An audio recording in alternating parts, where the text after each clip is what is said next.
Olá, meus queridos, mais uma vez juntos aqui no nosso bate-papo para falar sobre o essencial da Bíblia. Eu estou procurando, através desse curso, colocar para você o suprassumo de tudo aquilo que a Bíblia apresenta. Agora, é lógico que isso aqui será apenas um norte para você se aprofundar ainda mais no conhecimento da Bíblia Sagrada. E você sabe, aqui no aplicativo da Bíblia Comentada, você tem uma verdadeira biblioteca de assuntos relacionados à Escritura Sagrada, porque o nosso objetivo aqui é que você, cada dia, se torne mais familiarizado com a palavra de Deus, com a mensagem de Deus e com toda a informação que ela contém. Mais do que isso, que além de um assentimento intelectual, esta mensagem possa ser uma transformação na sua vida. É por isso que nós sempre começamos o nosso estudo com uma palavra de oração e eu fico muito feliz pelo privilégio que eu tenho agora de erguer a minha fronte a Deus e orar junto com você. Vamos falar com o Altíssimo? Querido Senhor, amado Pai, obrigado por Tua graça, obrigado pelo Teu amor, obrigado por mais um dia de vida, obrigado pelo privilégio que nós temos de compartilhar a Tua mensagem com o nosso semelhante.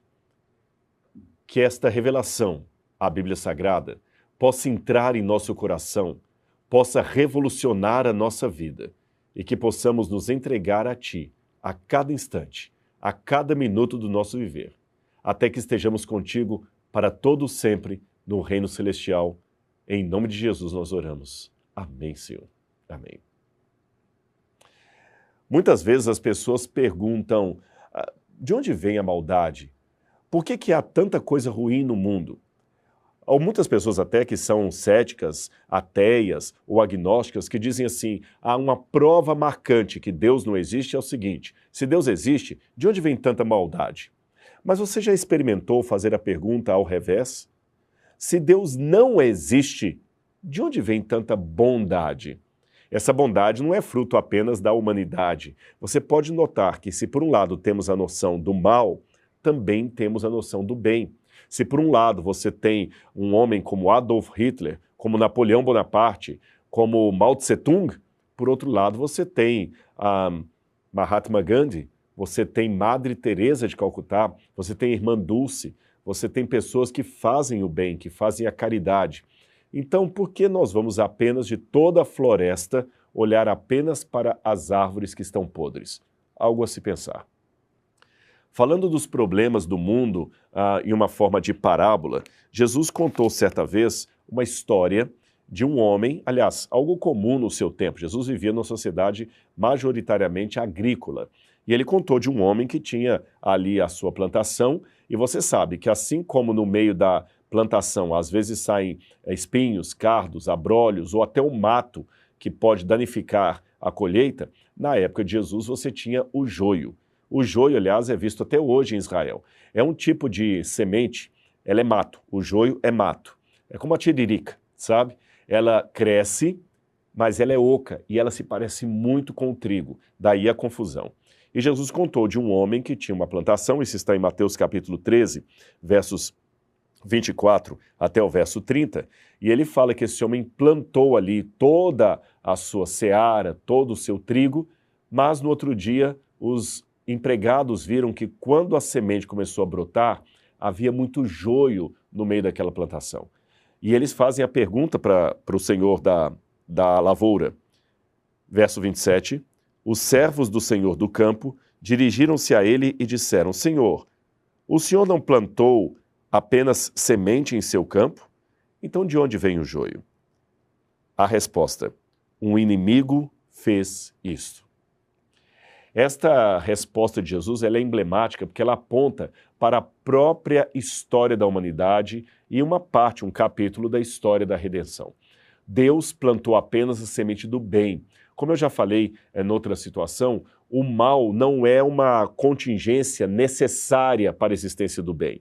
Algumas pessoas que têm uma ideia meio de yin e yang, sabe aquele símbolo que tem o preto e o branco, ou seja, a luz e as trevas, tudo misturado ali, e que esses dois elementos, ainda que não entrem em confluência, um é necessário para a existência do outro. Essa não é a existência bíblica, essa não é a defesa bíblica. O que a Bíblia ensina é que Deus é luz e nele não há treva alguma. Mas o mal surgiu no universo. Um inimigo trouxe o mal à existência. E como foi isso? Para começo de conversa, eu quero colocar duas coisas para você. Como eu disse, esse argumento já foi dado em outra situação. Algumas pessoas podem falar assim, como um professor desafiando os alunos em sala de aula. Deus criou tudo? Sim, Deus criou tudo. O mal existe? Existe. Então Deus criou o mal. Opa, calma, disse um aluno. O mal existe até certo ponto, porque, por exemplo, em química, o frio não existe. O que existe é a ausência de calor. As trevas não existem. O que existe é a ausência de luz. Então, o mal, per si, na verdade, é a ausência do bem que cria a sensação do mal. Então, esse argumento que eu já dei, você precisa tê-lo novamente aí bem claro na sua mente.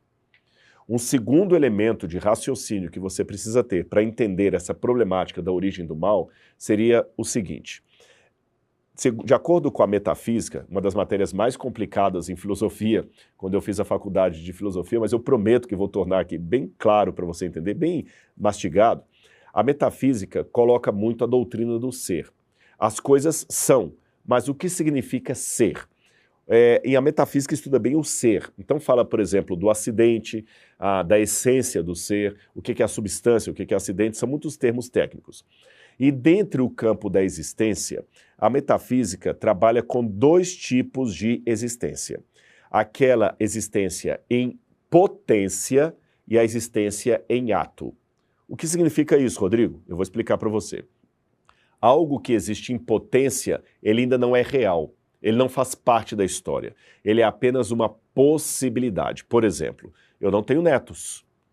Mas como eu sou fértil e a minha esposa é fértil, e nós podemos ter filhos, e os nossos filhos podem ter filhos, os meus netos hoje existem em potência, tá certo? Desculpa, quase caiu minha Bíblia aqui. Eles existem em potência. Não tem como você fazer uma oração pelos meus netos. Como eu falei, teve quase um acidente que a Bíblia caiu aqui. Não tem como haver agora um acidente com os meus netos. Não tem agora nem como registrar a certidão de nascimento dos meus netos ou dar um CPF para eles. Não tem como processar os meus netos, porque eles não são uma realidade, eles são apenas uma potência. Ou seja, a partir do momento que eu existo, enquanto eu existir e for fértil e der filhos que igualmente existam e sejam férteis, a possibilidade de eu ter netos é uma realidade. Então os meus netos hoje existem como um potencial, como uma potência. Agora, pode ser que eu nunca tenha filhos e os meus filhos também nunca tenham filhos e pode ser que os meus netos nunca venham a existir. Eles são apenas uma potência. Agora, se algum dia os meus netos nascerem, eles deixam de ser uma potência e se tornam agora um ato de existência. Percebeu? Um ato. Eu vou dar mais um exemplo para você. Antes de Leonardo da Vinci começar a pintar, a Mona Lisa era apenas uma potência. Ele tinha a capacidade de fazer aquele ato. A Mona Lisa não existia ainda. Ela não podia ser assegurada, nem roubada, nem destruída, porque ela não existia. Era apenas uma potência. Mas o dia que Leonardo da Vinci pintou aquele quadro que hoje está no Museu do Louvre, aí a Mona Lisa, ou Gioconda, que é o outro nome da pintura, passou de potência a ato. Agora ela existe. Quando Deus criou seus filhos livres, podendo escolher se queriam ou não atender a Deus, o mal, enquanto potência, passou a existir. Não como realidade, tá certo? Porque se eles podiam optar entre Deus e não Deus, então havia a possibilidade do mal, mas ele não era um ato. Agora, um ser no universo, um anjo rebelde, tornou esta possibilidade num ato. É esse que as pessoas às vezes chamam de diabo, satanás, dito cujo, carcará, sanguinolento, Lucifer, esses vários apelidos e nomes que ele teve aí.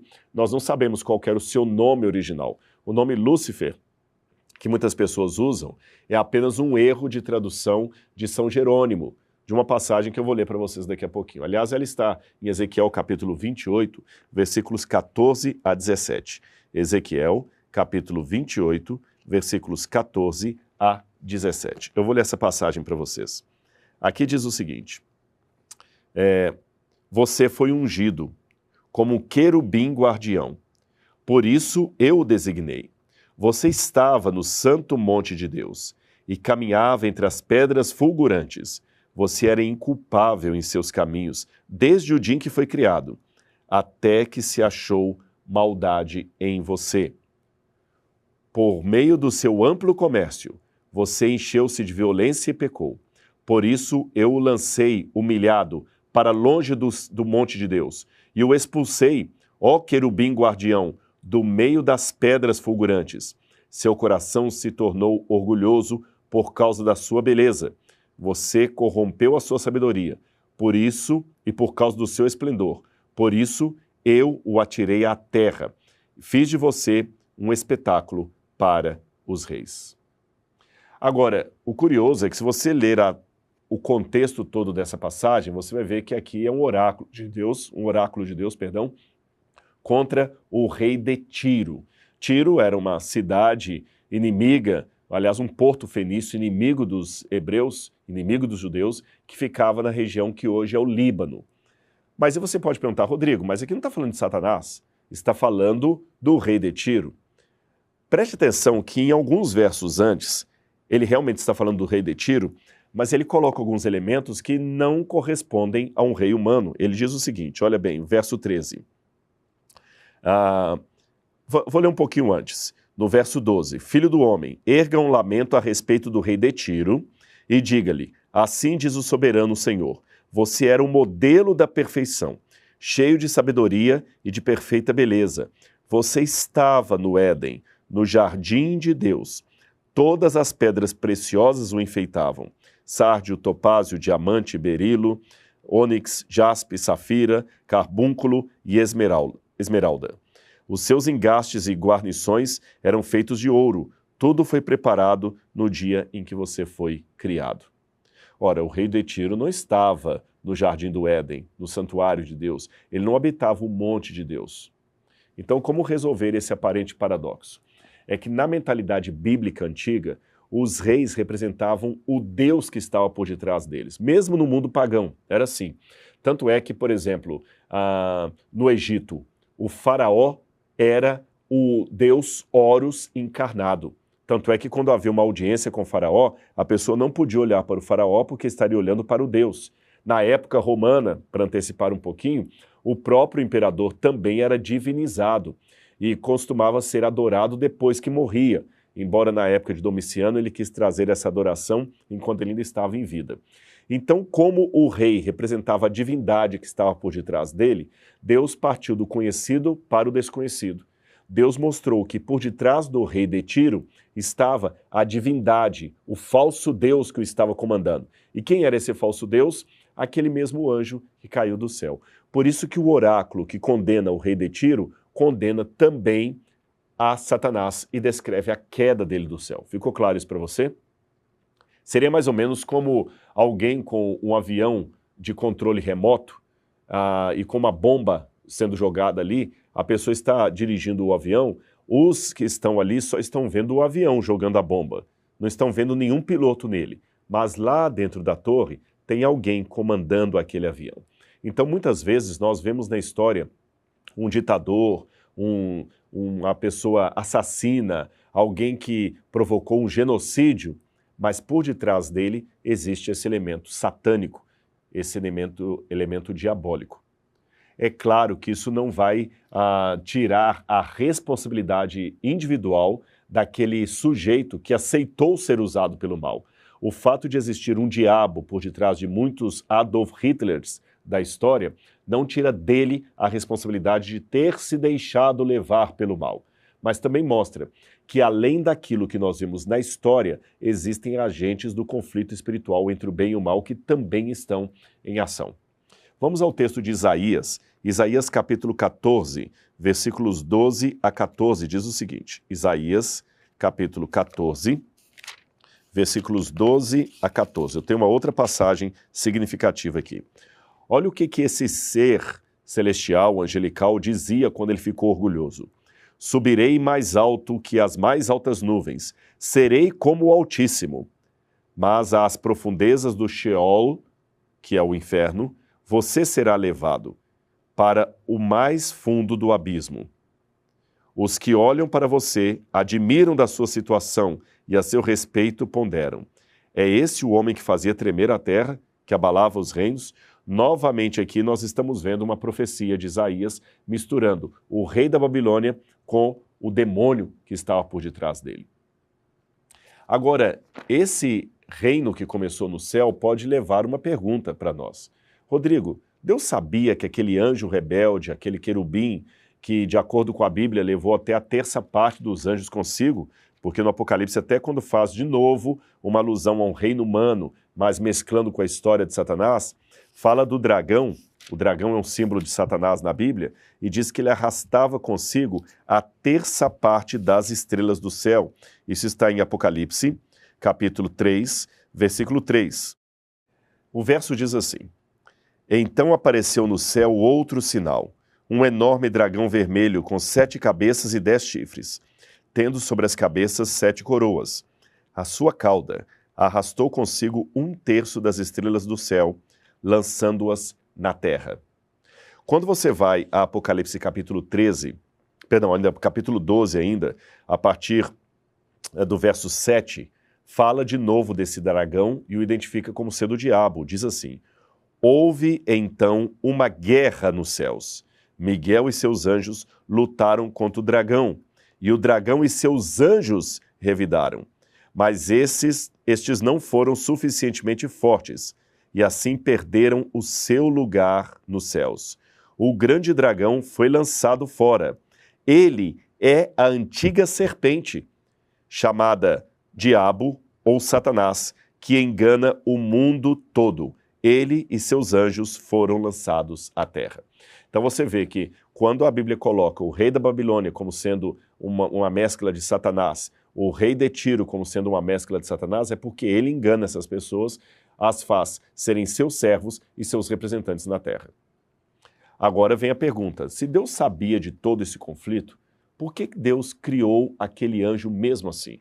Imagine, se eu sei que essa pessoa vai provocar um acidente, vai matar milhões de pessoas, por que eu deixo que ela venha à existência? Por uma razão muito simples. Deus não duela com a sua vontade e com o seu caráter. Eu vou explicar isso para você.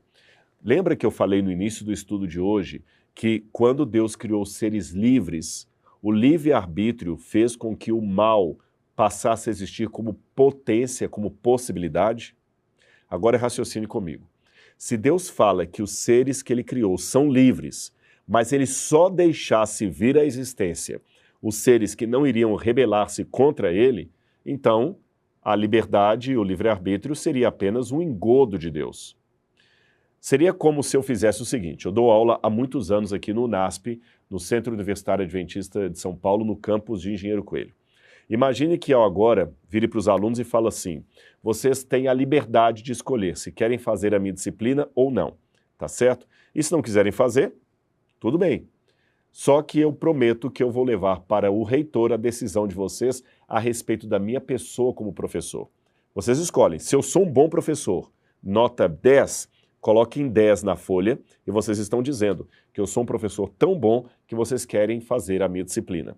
Se eu não sou um bom professor, se vocês não me querem como professor, coloquem nota 0 e estão dispensados da minha disciplina. E eu prometo que vou levar à reitoria as decisões de vocês. No primeiro momento, todos os alunos pensaram: nossa, ele é determinado, ele realmente tem uma autoconfiança muito grande, não é? Olha, ele vai levar para o diretor a nossa decisão. Alguns me dão 10, outros me dão nota 0. Só que mal sabem os alunos que depois que eu recolhi as notas, antes de chegar à sala da reitoria, eu separei as notas, a pilha de notas 10 das pilhas de nota 0. E aquelas de nota 0, eu simplesmente incinerei e levei para o reitor apenas a lista de nota 10. E chego para ele e falo: olha, senhor reitor, aqui estão todas as notas que os alunos me deram. E como o senhor pode ver, 100% deles querem que eu seja seu professor, deram nota 10 para mim. Só que eu estaria sendo hipócrita, eu estaria sendo desonesto, porque aqueles que me deram 0 nem chegaram à existência, ao conhecimento da reitoria. Se Deus, portanto, não criasse aquele anjo rebelde porque sabia do que ele iria fazer, Deus estaria sendo desonesto, Deus estaria trabalhando com os números a seu bel prazer. Aí você pode falar, tá, Rodrigo, mas ninguém saberia disso. Mas esse é o ponto. Deus saberia. E Deus não é aquele que é honesto apenas à luz do dia. Deus não duela com seu caráter. Mas você ainda pode perguntar, Rodrigo, só que a vinda desse anjo rebelde que causou todo esse mal, ele provocou também a queda de Adão e Eva. E em virtude disso, todos nós sofremos hoje a consequência do pecado. Há crianças sofrendo com leucemia, há inocentes sendo mortos. Em primeiro lugar, deixe-me dizer para você que nenhum ser humano é inocente, porque Paulo diz que todos pecaram e todos carecem da glória de Deus. Quando Deus falou lá para Adão e Eva no jardim do Éden, não comam do fruto proibido, que a serpente dará para vocês, porque no dia que vocês comerem desse fruto, vocês morrerão, e Adão e Eva aceitaram comer do fruto, eles automaticamente condenaram toda a raça humana. Paulo diz, porque por um só homem entrou o pecado no mundo e com o pecado a morte. E assim a morte passou a todos os homens, porque todos pecaram. Mas para que este quinhão do pecado, essa consequência não fosse eterna, o Filho de Deus veio morrer no nosso lugar na cruz do Calvário. Portanto, quando alguém pergunta assim, por que Deus permitiu que o mal surgisse no universo? Eu pergunto, e quem pagou o maior preço? Foi Deus. Sabe por quê? Aquela cicatriz que você tem de uma cirurgia, de um acidente automobilístico, não durará para sempre. Se queira Deus, aliás, Ele quer, se você aceitar a graça de Cristo e for salvo, espero que assim seja, nós dois, sendo salvos pela graça de Cristo, na manhã da ressurreição, teremos um corpo glorificado, sem nenhuma sequela do pecado, sem nenhuma marca, sem nenhuma cicatriz, sem nenhum sinal de envelhecimento. Nós estaremos com um corpo completamente rejuvenescido. Mas Cristo, depois que ressuscitou, levou para a glória o seu corpo humano, e nesse corpo humano, as marcas da crucifixão, o preço eterno que ele pagou para que a tragédia do grande conflito não durasse por toda a eternidade. E a promessa bíblica, eu termino com ela, é que não se levantará por duas vezes a iniquidade. Ou seja, depois que Cristo voltar, e depois que todas as coisas forem restauradas, e depois que houver um novo céu e uma nova terra, como diz o Apocalipse, e que o diabo, seus anjos e todos os ímpios forem destruídos, nós não teremos mais nenhuma dor, nenhum trauma desse período de caos e de angústia, porque tudo será passado e Deus fará todas as coisas novas. Portanto, eu quero dizer para você que você pode hoje, não pelo seu próprio poder, mas pela força que Deus lhe dá, enfrentar o inimigo em nome de Jesus, expulsá-lo em nome de Jesus e saber que a vitória é sua e não do diabo, porque você pertence a Deus. Eu espero que você tenha entendido então de onde veio essa criatura e saber que ela está com os dias contados, porque em breve o juízo de Deus virá à terra e o diabo e tudo o que ele fez será destruído. E nós que aceitarmos a graça do Senhor, estaremos para sempre gozando das delícias eternas ao lado do nosso Senhor, do nosso Salvador. Eu espero que você esteja lá nesse dia e eu também, junto com o nosso Cristo. Que Deus abençoe você e sua família e a gente se encontra no próximo estudo aqui para ver o essencial da Bíblia.